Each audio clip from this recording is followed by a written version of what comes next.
곧 예배가 시작됩니다. 온라인으로 하나님께 드리는 예배에 정성을 다해 임해 주시기 바랍니다. 온 가족이 함께 모여 거룩하게 예배를 드립니다. 부모가 아이들의 훌륭한 영적 교사 역할을 하시길 바랍니다. 단정한 복장으로 예배를 드립니다. 성경책을 지참합니다. 예배 10분 전부터 예배 준비를 완료하고 기도합니다. 올바른 자세로 모든 순서에 정성을 다해 참여합니다. 핸드폰보다는 TV나 컴퓨터 모니터로 예배를 드립니다. 예배에 집중하여 하나님의 은혜를 기대합니다. 헌금은 정성껏 준비해서 우편으로 보내시거나 직접 교회 사무실 헌금함에 봉헌합니다. 주 예수 내 맘에 주 예수 내 맘에 들어와 계시는 변하여 새 사람 되고 내가 늘 바라던 참빛을 찾음도 주 예수 내 맘에 오신 주 예수 내 맘에 오신 주 예수 내 맘에 오신 물밀듯 내 맘에 기쁨이 넘침을 주 예수 내 맘에 오신 주 예수 내 맘에 들어와 계시는 망령들 행실을 끊고 머리털 돋아 너만 내 죄가 눈보다 더 희어졌네 주 예수 내 맘에 오신 주 예수 내 맘에 오신 물밀듯 내 맘에 기쁨이 넘침을 주 예수 내 맘에 오신 내 맘의 소망을 내 맘의 소망을 든든히 가짐을 주 예수 내 맘에 오신 의심의 구름이 사라져버림도 주 예수 내 맘에 오신 주 예수 내 맘에 오신 주 예수 내 맘에 오신 물밀듯 내 맘에 기쁨이 넘침을 주 예수 내 맘에 오신 머리 들어라.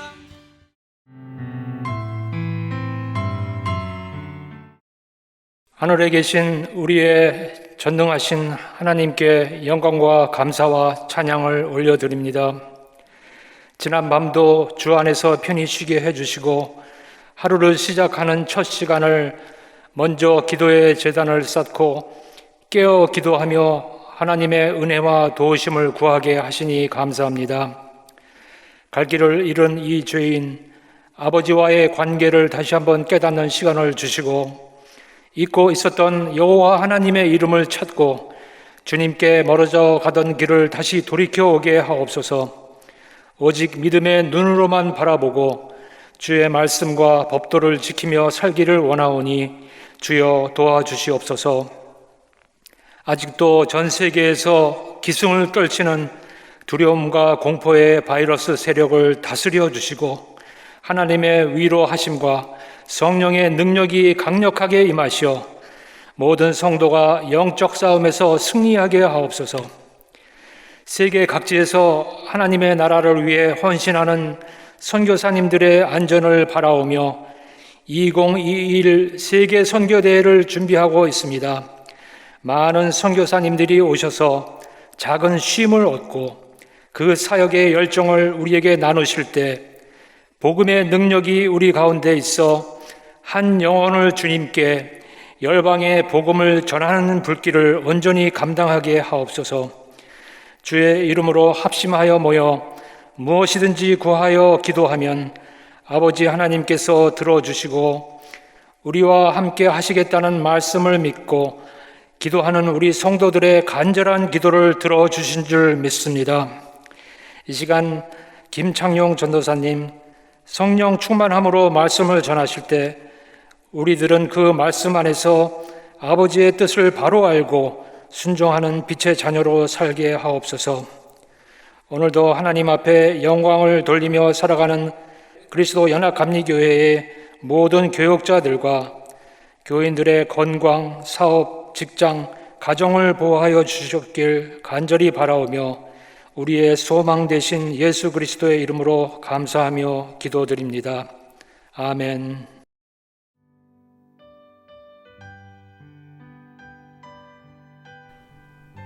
오늘 우리에게 주시는 하나님의 말씀은 사사기 3장 12절부터 31절입니다. 함께 봉독하시겠습니다. 이스라엘 자손이 또 여호와의 목전에 악을 행하니라. 이스라엘 자손이 여호와의 목전에 악을 행함으로 여호와께서 모압 왕 에글론을 강성하게 하사 그들을 대적하게 하심에 에글론이 암몬과 아말렉 자손들을 모아 가지고 와서 이스라엘을 쳐서 종려나무 성읍을 점령한지라. 이에 이스라엘 자손이 모압 왕 에글론을 18해 동안 섬기니라. 이스라엘 자손이 여호와께 부르짖음에 여호와께서 그들을 위하여 한 구원자를 세우셨으니 그는 곧 베냐민 사람 게라의 아들 왼손잡이 에웃이라. 이스라엘 자손이 그를 통하여 모압 왕 에글론에게 공물을 바칠 때에 에웃이 길이가 한 규빗 되는 좌우의 날선 칼을 만들어 그의 오른쪽 허벅지 옷 속에 차고 공물을 모압 왕 에글론에게 바쳤는데 에글론은 매우 비둔한 자였더라. 에웃이 공물 바치기를 마친 후에 공물을 메고 온 자들을 보내고 자기는 길갈 근처 돌 뜨는 곳에서부터 돌아와서 이르되 왕이여 내가 은밀한 일을 왕에게 아뢰려 하나이다 하니 왕이 명령하여 조용히 하라 하매 모셔선 자들이 다 물러간지라. 에웃이 그에게로 들어가니 왕은 서늘한 다락방에 홀로 앉아있는 중이라.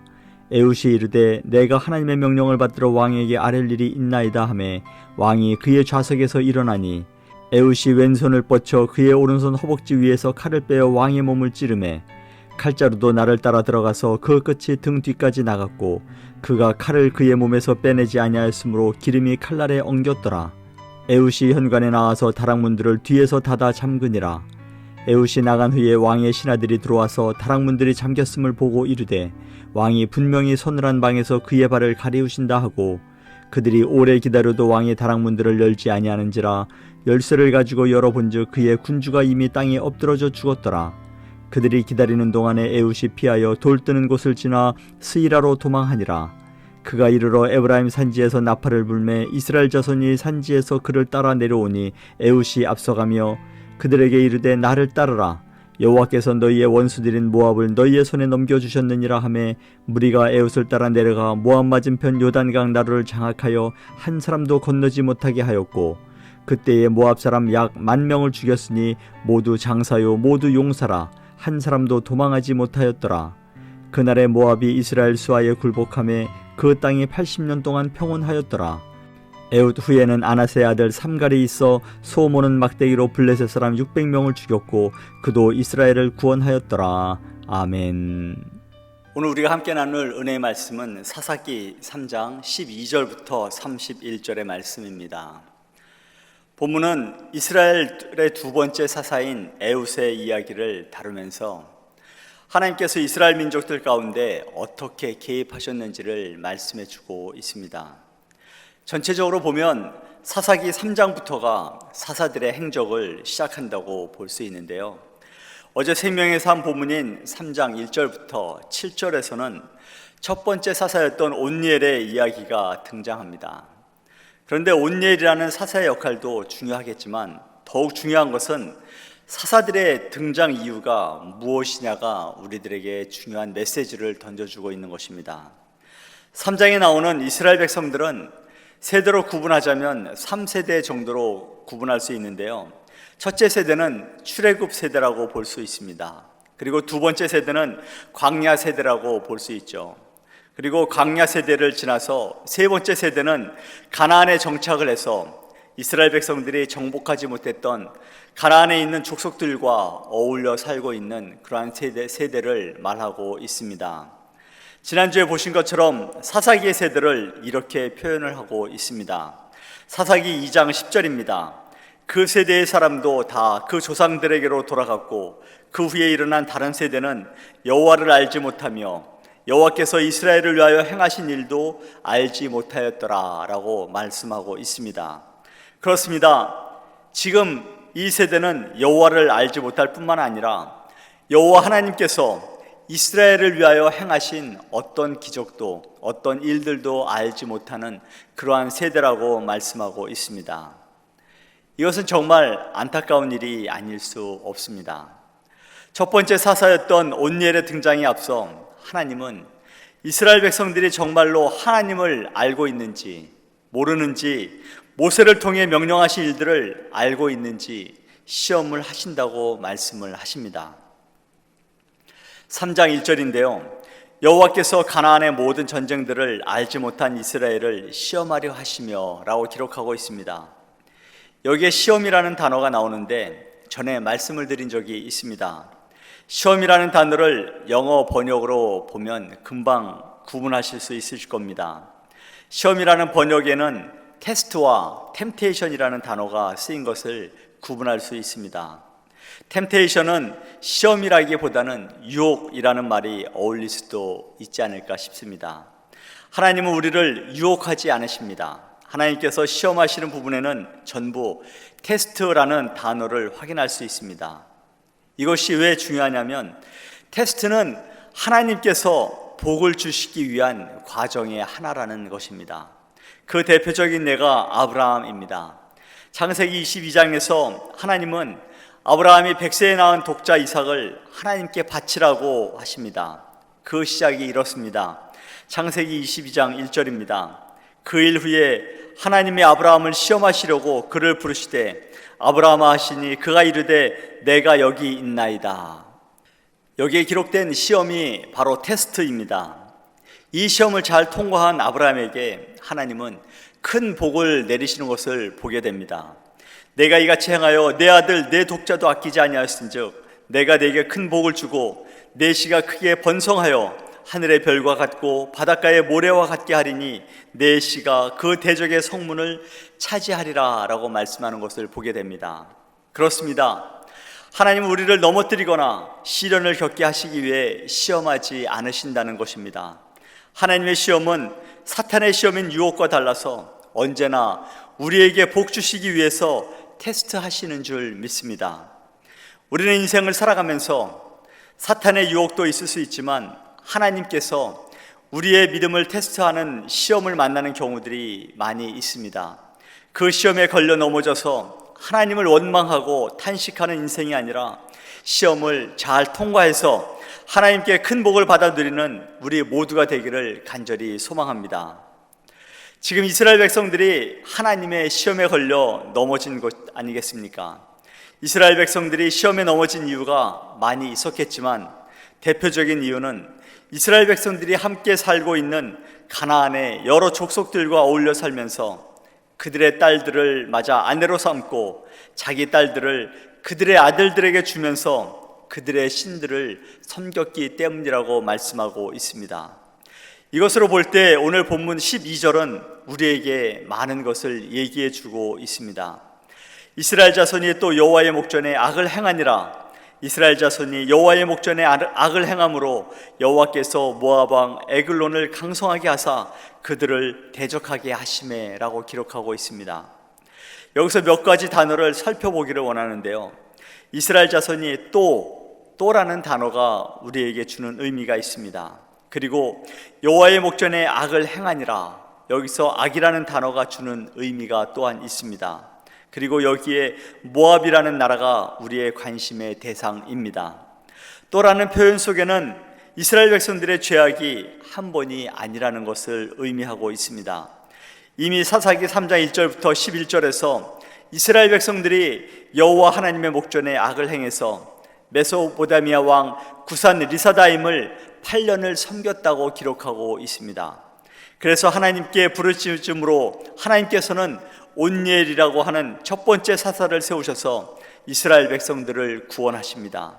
그렇게 해서 40년 동안 평온한 시간을 보내게 되는 것을 보게 됩니다. 그리고 다시 이스라엘 백성은 하나님 앞에 악을 행하게 되는 것 아니겠습니까?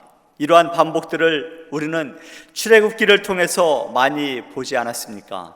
하나님 앞에 범죄하고 대가를 치르고 회개하고 또 하나님은 용서하시고 이런 일들이 계속해서 순환 반복되는 것을 우리들은 봐와 왔습니다. 여전히 이스라엘 백성들의 모습은 이러한 패턴을 계속해서 반복을 하고 있는 것입니다. 그럼에도 불구하고 사랑의 하나님은 그들을 용서하시고 그들에게 은혜 베푸시기를 즐겨 하신다는 것입니다. 사랑의 하나님의 은혜는 지금도 마찬가지로 우리에게 그러한 은혜를 베푸시는 줄 믿습니다. 예나 지금이나 하나님의 백성들의 죄를 용서하시고 품어주시고 은혜를 베풀어 주시는 참으로 신실하시고 은혜 충만한 하나님인 줄 믿습니다. 용서의 하나님, 은혜의 하나님, 그 하나님 앞에 우리의 잘못을 인정하고 회개하고 돌이킴으로 하나님의 은혜를 날마다 경험하며 살아가는 우리 모두가 되기를 간절히 소망합니다. 오늘 본문에서 이스라엘 백성들을 깨우치시기 위해서 세우신 게 누구입니까? 바로 모압 왕 에글론입니다. 모압은 이스라엘 백성들이 가나안을 정복하면서 들어올 때에 하나님께서 다 정벌하라고 명령하셨던 나라 중에 하나였습니다. 그런데 이스라엘 백성들은 하나님의 말씀에 순종하지 않고 그들을 그대로 두고 그들과 함께 공존하는 것을 선택하지 않았습니까? 그 결과로 이스라엘 백성들은 그들의 침략을 받고 그들을 18회 동안이나 섬겨야 하는 끔찍한 일을 겪게 되는 것입니다. 이것이 우리에게 어떤 교훈을 주고 있습니까? 어떤 이유에서든지 하나님께서 제거하라고 하신 것들, 그것은 각자에게 여러 모양으로 있을 수 있습니다. 사람과의 관계일 수도 있고요, 나의 잘못된 습관일 수도 있습니다. 하나님보다 더 소중하게 여기는 어떤 것일 수도 있습니다. 이러한 것들을 끊어버리지 못함으로 인해서 나중에 그것들이 믿음의 걸림돌이 되고 오히려 믿음 생활에 커다란 장애가 되는 경우는 있지 않습니까? 사랑하는 성도 여러분, 여러분의 삶에 타협하고 공존하는 것 때문에 나의 믿음의 자리를 빼앗기는 것은 없는지 돌아보는 시간이 되기를 원합니다. 오늘 본문의 주요 인물은 두 번째 사사로 등장하는 에훗이라는 사람입니다. 에훗의 등장 배경은 이렇습니다. 모압 왕 에글론의 에글론이 암몬과 아말렉 자손들을 모아서 이스라엘을 공격함으로 점령을 당하게 되고 그로 인해 18패를 섬기게 됩니다. 그로 인해 이스라엘 백성들이 하나님께 부르짖게 되죠. 그 부르짖음에 하나님은 침묵하시지 않으시고 그들의 기도에 응답을 하십니다. 그 응답으로 세우신 사사가 바로 에훗이라는 사사입니다. 그런데 우리는 사사 에훗에 대해서 주목할 필요가 있습니다. 에훗의 원어적인 뜻은 오른손에 장애가 있는 이라는 뜻을 갖고 있습니다. 주석이나 다른 자료들을 보니까 에훗이 오른손에 장애가 있는 사람으로 해석을 하고 있는 것을 보게 됩니다. 그렇다면 하나님이 사사로 세운 에훗은 남들을 지도할 만한 그러한 지도자로 적합하지 않은 사람이었다는 것입니다. 첫 사사로 세움받은 온니엘은 드빌 정복을 통해서 이미 이스라엘 백성들에게도 그 용맹을 인정받았고 훌륭한 가문 출신으로 지도자로서의 자질을 갖춘 그러한 사람이었던 것입니다. 그런데 두 번째로 세움을 입은 에훗은 그에 미치지 못하는 부족한 사람이었습니다. 하지만 하나님은 부족한 사람을 통해서도 하나님의 뜻을 이루신다는 것을 보여주고 있습니다. 하나님의 사역을 하는 데에는 그 사람의 자질과 능력, 가문이 그렇게 중요하지 않다는 것입니다. 하나님은 오히려 약한 자를 선택하심으로 오히려 강하고 능력 있다고 자부하는 사람들을 부끄럽게 하신다고 고린도전서 1장에서 말씀하고 있습니다. 에훗이 후천적으로 오른손을 다친 것인지 아니면 선천적으로 불구가 되어 왼손만 사용을 했는지는 정확히는 알 수는 없지만 오른손이 제9시를 못하는 사람인 에훗을 이스라엘의 구원자로 세우셨다는 것은 우리에게 큰 의미를 주고 있습니다. 하나님은 약점을 가진 에훗을 이스라엘의 구원자로 세우셨을 뿐만이 아니라 에훗이 있는 그 시대에 가장 긴 태평성대를 이루는 은혜를 주셨습니다. 참으로 인간적으로만 보면 지극히 약한 에훗이 하나님께 붙들릴 때 가장 강한 존재가 된다는 것입니다. 이처럼 인간에게는 약한 그것이 하나님께는 강한 것이 될 수 있다는 것이죠. 정말 중요한 것은 인간적으로 볼 때에 강하고 약함이 아니라 그것이 하나님께 붙들려 있느냐의 여부 아니겠습니까? 인간적으로 아무리 강해 보여도 하나님께 붙들려 있지 않으면 그것은 지극히 약한 존재에 불과하다는 것입니다. 아무리 인간적으로 약해 보여도 하나님께 붙들리면 세상에 감당할 수 없는 강한 것이 된다는 것입니다. 사랑하는 성도 여러분, 약한 부분이 있으십니까? 세상 사람들의 시선이나 기준은 그렇게 중요하지 않습니다. 그 약점을 하나님께서 어떻게 사용하시느냐가 중요한 것입니다. 어느 목사님이 쓰신 강점으로 일하라 라는 책이 있는데요, 어느 정도 공감이 되는 내용입니다. 하지만 우리가 갖고 있는 강점으로 일하면 우리의 능력만큼 일하게 됩니다. 그리고 그 강점으로 일하다 보면 교만에 빠지기 쉽습니다. 하지만 약점으로 일하면 하나님을 의지하게 됩니다. 하나님을 의지할 수밖에 없습니다. 그러면 우리가 상상할 수 없는 능력으로 일을 할 수 있게 된다는 것입니다. 그래서 사도 바울은 이렇게 고백합니다. 고린도후서 12장 9절과 10절입니다. 나에게 이르시기를 내 은혜가 네게 족하도다. 이는 내 능력이 약한 데서 온전하여 짐이라 하신지라. 그러므로 도리어 크게 기뻐함으로 나의 여러 약한 것들에 대하여 자랑하리니 이는 그리스도의 능력이 내게 머물게 하려 함이라. 그러므로 내가 그리스도를 위하여 약한 것들과 능력과 궁핍과 박해와 곤고를 기뻐하노니 이는 내가 약한 그때의 강함이라. 사도 바울만큼 많은 사역을 감당한 사람이 몇이나 있습니까? 바울 사도만큼 배운 사람이 또 몇 명이나 되겠습니까? 하지만 바울 사도는 그 모든 것들을 자랑하지 않았습니다. 오히려 그는 그 모든 것들을 배설물로 여기겠다고 고백합니다. 그는 자신의 약함을 자랑하고 그 약함을 통해 일하시는 하나님을 자랑했습니다. 그리고 자신의 약함이 곧 강함이라고 고백합니다. 여러분은 어떤 약점을 갖고 계십니까? 그 약점을 어떻게 사용하고 계십니까? 하나님께서 사용하지 못할 만큼 무가치한 약점은 아무것도 없습니다. 할 줄 아는 게 없다고요? 아는 게 없다고요? 아니, 나이가 들어서 이제 뭘 하냐고요? 아닙니다. 모세는 80의 부르심을 받고 얼마나 뻗댔습니까? 말이 둔하다고, 그러고 능력이 없다고 하나님 앞에 뻗대기 시작했습니다. 그러나 결국 하나님께 붙들렸을 때 그는 이스라엘의 가장 큰 지도자로 쓰임받게 된 것을 믿습니다. 하나님께 우리의 약점을 올려드리기를 원합니다. 그래서 하나님께 붙들림 바 되기를 원합니다. 하나님께 붙들리기만 하면 다윗의 손에 들려졌던 물맷돌처럼, 골리앗을 쓰러뜨렸던 그 물맷돌처럼 귀하게 사용될 줄 믿습니다. 베드로와 요한이 잘 보여주고 있지 않습니까? 성전 미문에 앉아서 구걸하던 안전뱅이가 구걸할 때에 그 사람을 향해 베드로가 이렇게 외치는 것을 보게 됩니다. 사도행전 3장 6절입니다. 베드로가 이르되 은과 금은 내게 없거니와 내게 있는 이것을 내게 주노니 나사렛 예수 그리스도의 이름으로 일어나 걸으라. 무엇입니까? 아무것도 가진 것 없고 배운 것도 없는 베드로와 요한이었지만 성령을 의지하는 그 마음으로 예수 그리스도의 이름으로 선포될 때에 놀라운 기적의 역사가 이루게 된 줄 믿습니다. 이제 말씀을 정리하려고 합니다. 하나님은 사람을 차별하지 않습니다. 하나님께 쓰임받지 못할 사람은 아무도 없습니다. 단 교만한 사람은 사용하지 않으십니다. 하나님께서 여러분에게 주신 그대로를 하나님을 위해 드리시기를 바랍니다. 그러면 하나님께서 있는 그대로를 사용하셔서 하나님께서 일하실 줄 믿습니다. 세상이 알 수 없는 방법으로 크게 사용하실 줄 믿습니다. 그렇게 일하시는 하나님을 경험하며 오늘도 승리하는 하루가 되시기를 간절히 소망합니다.